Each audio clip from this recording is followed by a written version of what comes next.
السلام علیکم، میں ہوں محمد عزیز قادری۔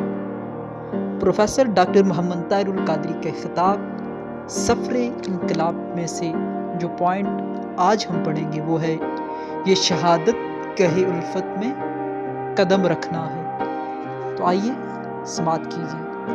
یہ سفر انقلاب کا آغاز کرتے ہوئے آپ کے ذہن میں یہ بات واضح رہنی چاہیے کہ یہ کوئی ایسا راستہ نہیں جس پر ہر سو پھول کھلے ہوئے ہیں اور آپ اپنے نرم و نازک تلوے پھولوں کی پتیوں پر رکھتے ہوئے خرامہ خرامہ منزل تک پہنچ جائیں۔ جو لوگ یہ آرزو اور توقع لے کر آئے ہیں انہیں چاہیے کہ وہ اس راستے کا انتخاب سوچ سمجھ کر کریں، کیونکہ یہ انقلاب کا راستہ ہے۔ یہ دشوار گزار اور کانٹوں سے بھرا راستہ ہے۔ اس راستے میں دلدلیں اور پتھر بھی ہیں، مشکلات و مصائب، کلفت و آلام بھی ہیں۔ اس راستے میں مخالفتوں اور عداوتوں کا سامنا ہوگا، آپ کے خلاف سازشیں ہوں گی، آپ کے مفادات کو خطرہ لاحق ہوگا، آپ کو اپنا آرام و سکون اور راحت و چین قربان کرنا ہوگا۔ بہت سی مفاد پرست، خود غرض اور استحصالی طاقتیں آپ کی مخالفت کے لیے یکجا ہوتی چلی جائیں گی۔ بقول اقبال، یہ شہادت گہے الفت میں قدم رکھنا ہے، لوگ آسان سمجھتے ہیں مسلمان ہونا۔ آپ کو ان مخالفانہ طاقتوں اور معاندانہ قوتوں کا قوت ایمانی سے اور اللہ تعالیٰ کی تائید و نصرت کے بھروسے پر ڈٹ کر مقابلہ کرنا ہوگا۔ وہ طبیعتیں جو جلد گھبرا جانے والی ہوں انہیں یہ اختیار حاصل ہے کہ اس سفر انقلاب میں شریک ہی نہ ہوں۔ جسے زندگی ہو پیاری وہ یہیں سے لوٹ جائے۔ راستے میں سفر چھوڑ جانا انسان کی عزت اور غیرت کے منافی ہے۔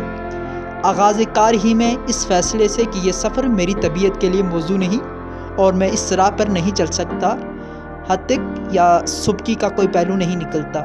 چنانچہ اس سفر کے آغاز سے پہلے ہی یہ جان لینا ضروری ہے کہ یہ سفر کیسا ہے، اس کے مراحل کیا ہیں اور اس میں درپیش آنے والے احوال کیسے ہوں گے۔ یہ حقیقت آپ پر روز روشن کی طرح عیاں رہنی چاہیے کہ اس میں دیوانہ وار جنگ ہوگی، مجنونانہ مارکہ آرائیاں ہوں گی۔ آپ کو اپنے ذاتی مفادات سے بالاتر ہو کر چلنا ہوگا، خاندانی مفادات کو قربان کرنا ہوگا۔ یہ سارے کا سفر بے غرضی و بے نفسی اور احسار و قربانی کا سفر ہے۔